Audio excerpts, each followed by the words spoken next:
Okay, so the Ors hate us now. This is what we were waiting for. And we have another thing. Alliance Captain is dancing well with the oars, but the oars is never... dissolved. You cut our... Fingers That is the case. Ours will leaving our... house and staying, below. but is best. This Heavy space is now house of... friends. We, Summoning the... friends. with Captain's... Old toy. That is a good plan. For Sad campers. it is too much fun. It is not ours, Party time. is... Friend party time. I am thinking. Cyrene Nasty tricks. cannot manage Alliance from... friends. It is enough. Spitting The words, oars are leaving. Uh-oh.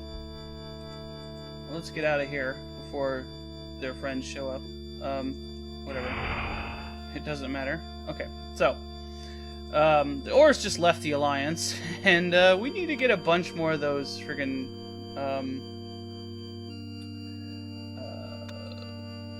Duke ships back, because we're gonna need them here in a minute, so... Okay, so we filled up our fleet with other ships. I went and gotten some Urquan ships, too. So let's go back to High Point, because there's something else we have to wait for there.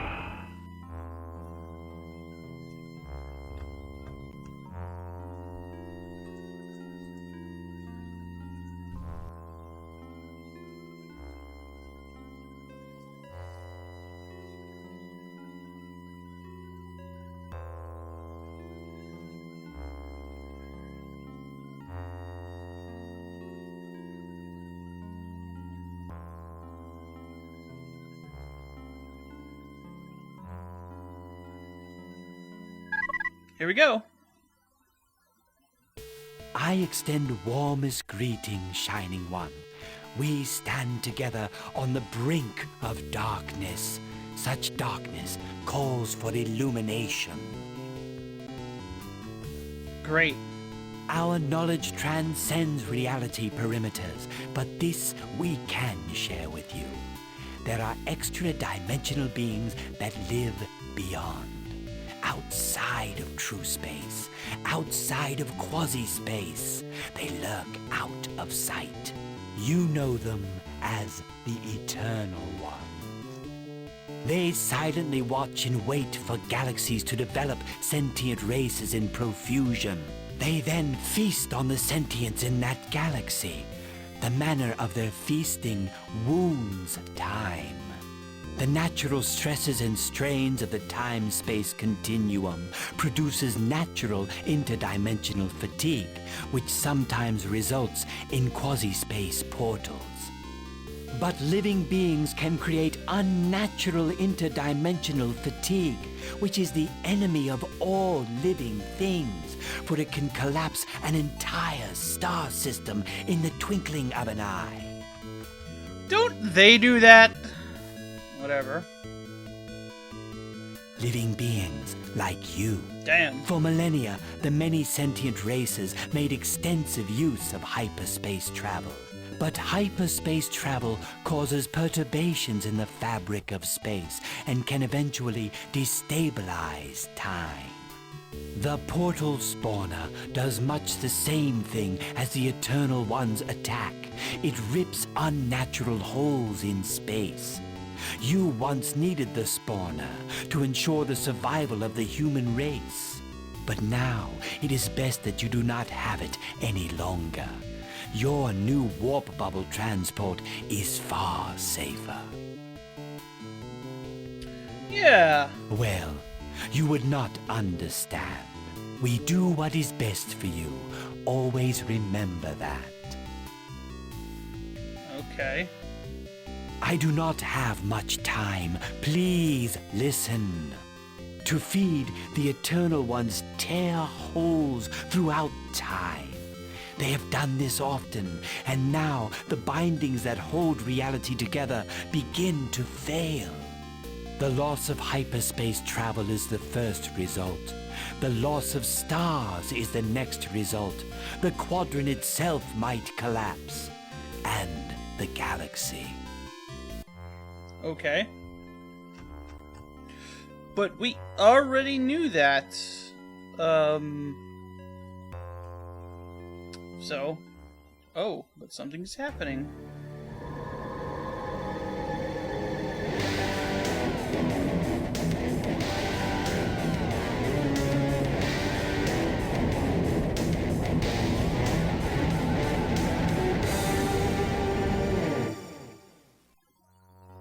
Holy shit. Purple. You see that? Attention, sentient beings that inhabit Galaxy 2219b3, the galaxy known to your species as the Milky Way. Pay close attention. This is your first and only warning. This galaxy and all inhabitants are the possession of the Eternal Ones. All sentient creatures contained herein must now cease performing their essential biological functions in order that we harvest the energy byproduct of sentience. What? Can we talk about this? Submission to the sentience energy harvesting will marginally reduce the discomfort caused by the life termination process. Sentimental sentience will spend these final moments in close proximity to other creatures with shared kinship bonds. Impudent sentience will spend their final moments mounting a panic-stricken assault in a futile attempt to stop our inexorable harvesting. I love the music these guys have. Yeah, we want to find a good way to do it. Let those who wish to engage in such doomed defiance now come forward to meet a painful death in the cold vacuum of space. But I wanna help. Come on. You have no chance of winning. Resistance only makes the harvesting process more painful. You have one more chance to surrender. Yes. Our fleet will now exterminate you. Great.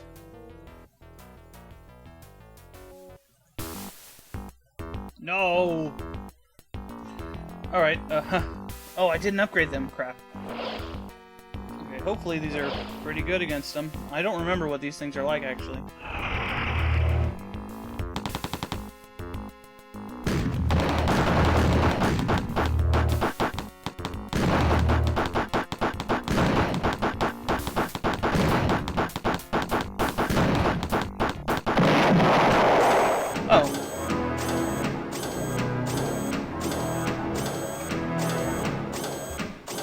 Okay, I think I can deal with this.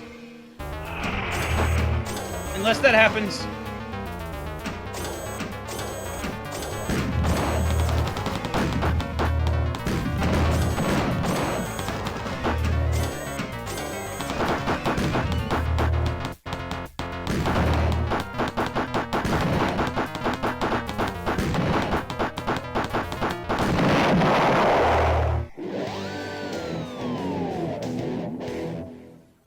Well, that didn't go well. Okay,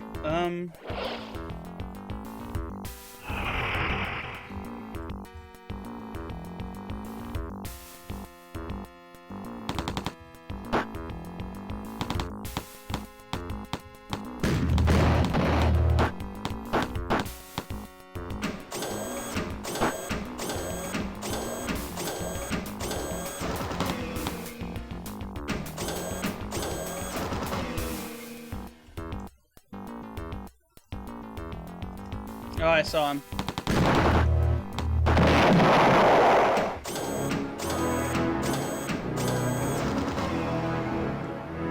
Slow down. It's like Kerbal Space Program trying to slow down.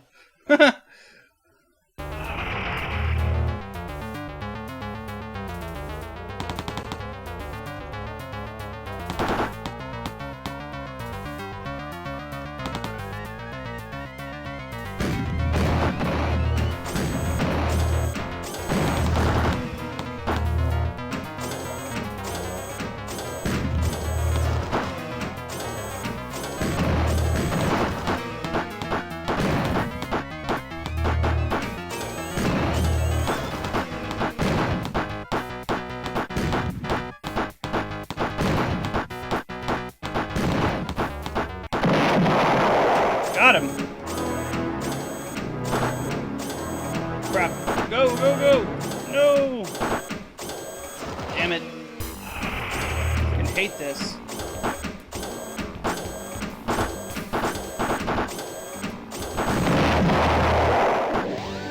Bullshit!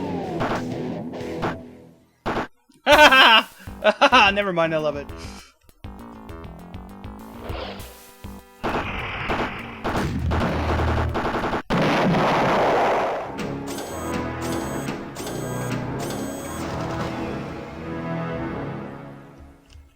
We'll probably still win through attrition. This is the last real combat we have to do in this game, so...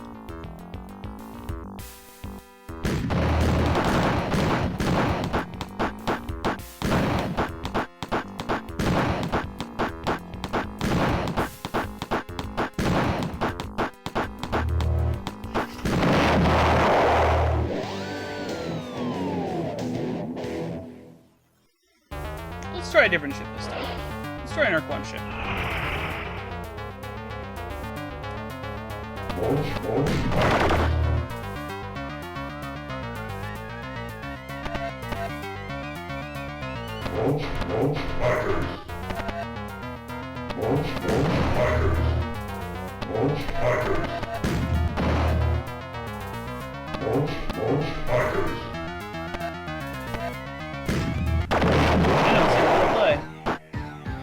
There we go. That's pretty good.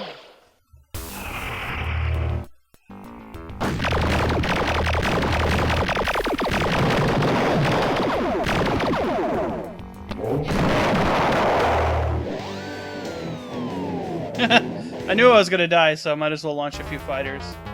That's worked pretty well.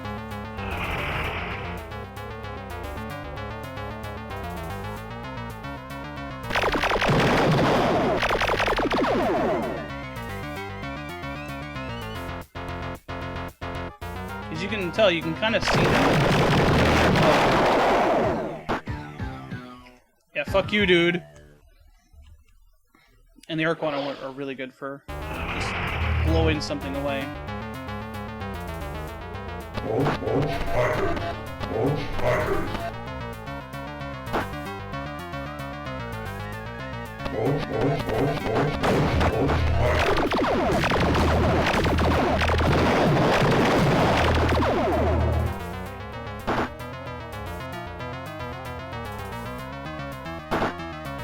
No! Fucking thing.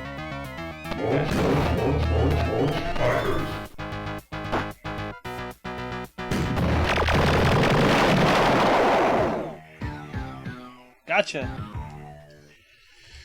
Yeah, their fast firing thing is just really good for this. Oops.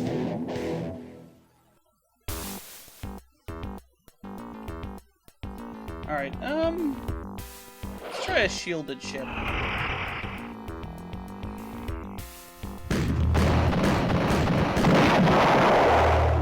Oops. I pushed the wrong button! Oh, I pushed the wrong button. Take two.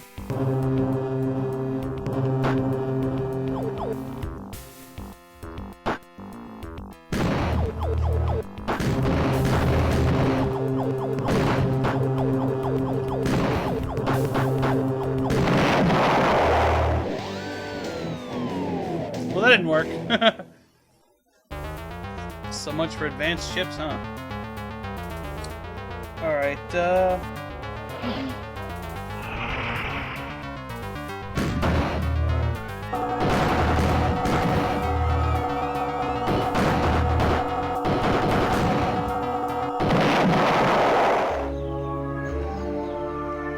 worked pretty well.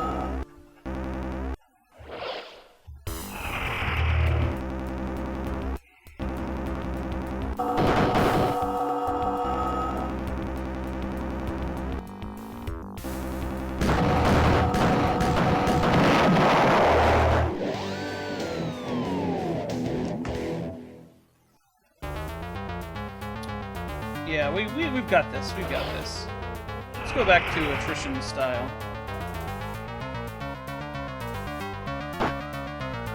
I would cut this out because it's long and tedious, but it's the final battle, so...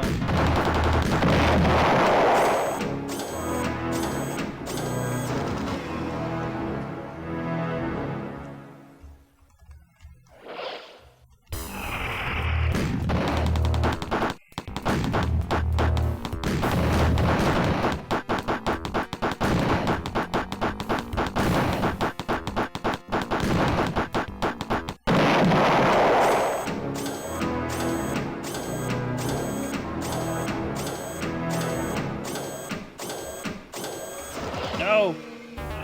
Yeah.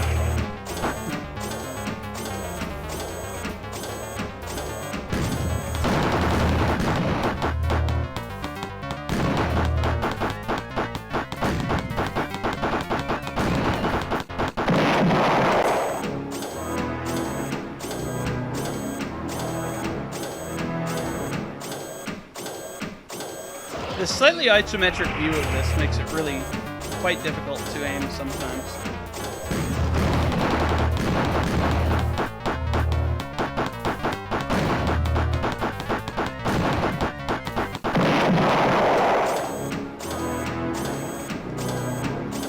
So basically these guys are like those spider guys from Star Control 2.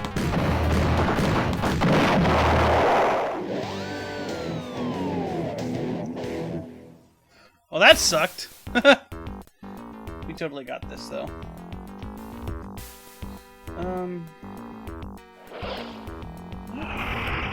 Is this an ore ship?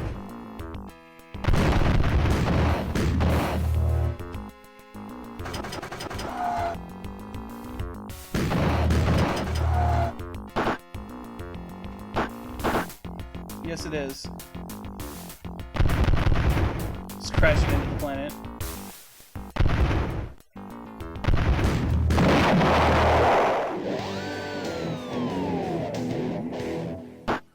Well, that didn't work. Whatever, I don't care. Let's get the Floxus killed, too. Yay.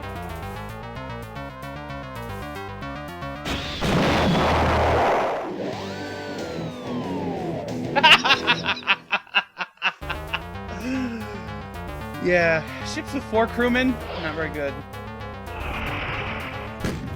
Alright, Earth 1. Back up to the plate.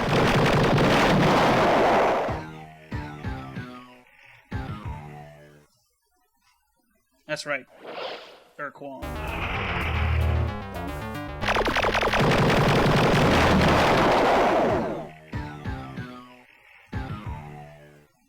Yep, saw him cross the star. With the upgrade, they're extremely deadly.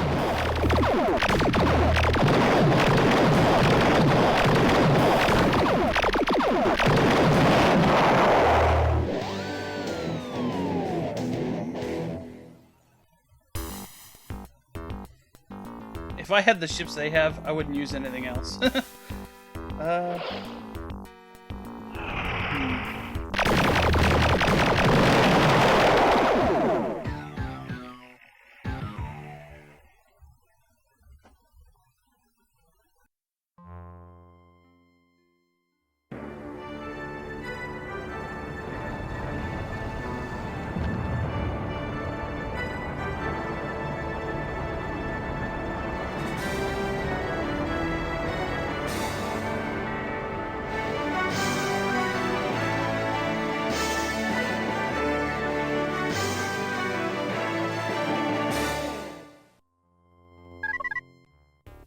You have utterly humbled my forces.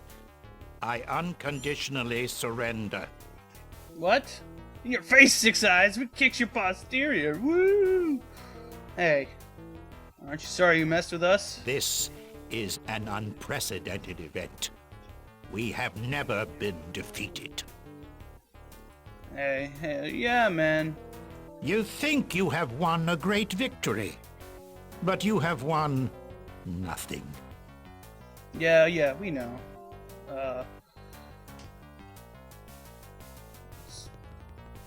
We are not the Eternal Ones. We are merely their heralds, harbingers of their coming. little more than glorified errand boys to the gods. They're like the Silver Surfer, huh? Uh-oh. The Eternal Ones are mighty beyond the comprehension of sentient life forms. They stride across the stars like giants and can destroy star systems at a whim.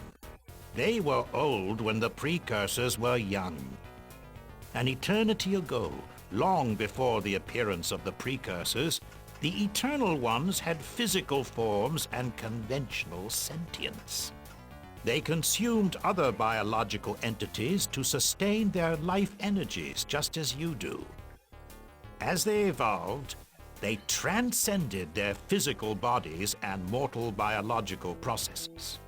And then they disappeared beyond the stars, eternal and immortal. But not all the first ones have gone away. Some of these beings feared leaving the physical realm. So they desperately clung to the threshold between the corporeal world and the world beyond, afraid to transcend, but unwilling to return to mere mortality. And so their hunger remained. First, they fed on the energy of other biological entities. But as their energy forms grew more and more rarefied, so too did their appetites. Soon, only the energy byproducts of sentience could sustain these Eternal Ones. So sentient life is now cursed to die, that the Eternal Ones might live. And sentient life is cursed to never evolve to the level of the Eternal Ones. All such evolutionary potential is snuffed out long before it can aspire to precursorhood, let alone so lofty a state as the Eternal Ones. Well, what? Wait a minute. How do they know about the precursors? Assuming that they're the heralds of the Eternal Ones who live from outside the galaxy and all that shit, how the hell do they know about them? And why would they call them the precursors then? And, I don't know. There's a lot wrong with this. Why do you serve such monsters? We have no choice. We are the remains of a great race that flourished before the previous galactic cataclysm. Our ancestors led this galaxy's last doomed charge against the previous fleet of heralds. We sought to save the galaxy from the Eternal Ones just as you did. But unlike you, our ancestors were defeated. The Eternal Ones gave them a choice: serve as heralds or see our species utterly extinguished. As long as we serve the Eternal Ones, our species is allowed to live on. This has put grave constraints on the development of our race, but at least we endure. Our race has long been thought to be dead. And so we are. We are the walking dead, bringing damnation to our home galaxy. Had we defeated you in combat, your race might have been offered the chance to serve as heralds. Your genetic material could have lived on. But since you have done the impossible and defeated us, it is likely that the Eternal Ones will destroy you out of irritation.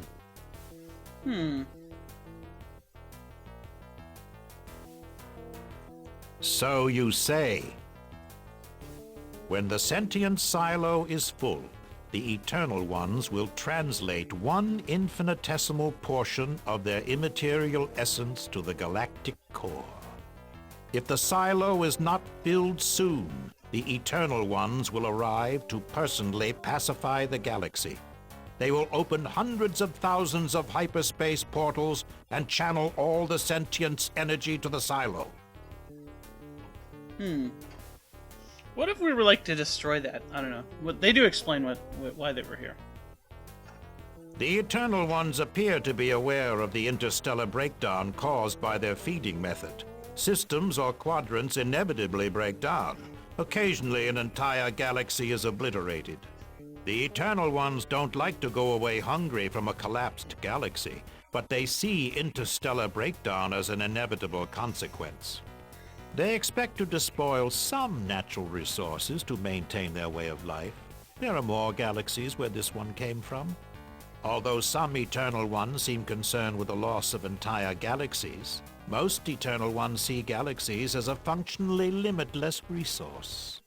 The Eternal Ones think that if they hurt and destroy enough galaxies, they may one day train a galaxy to freely offer up its sentience energy to them.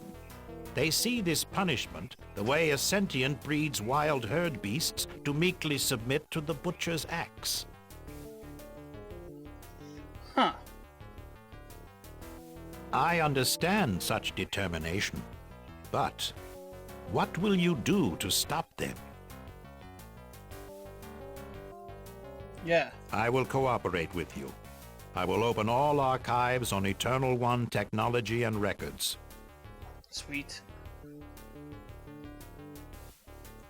Because there is a chance you will succeed. You want us to succeed?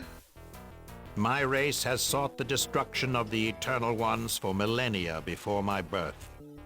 There comes a time when a sentient must pledge himself to something greater than himself to be worthy of the name. This is my time. You may send your tech team now. Okay. May you succeed where all others have failed.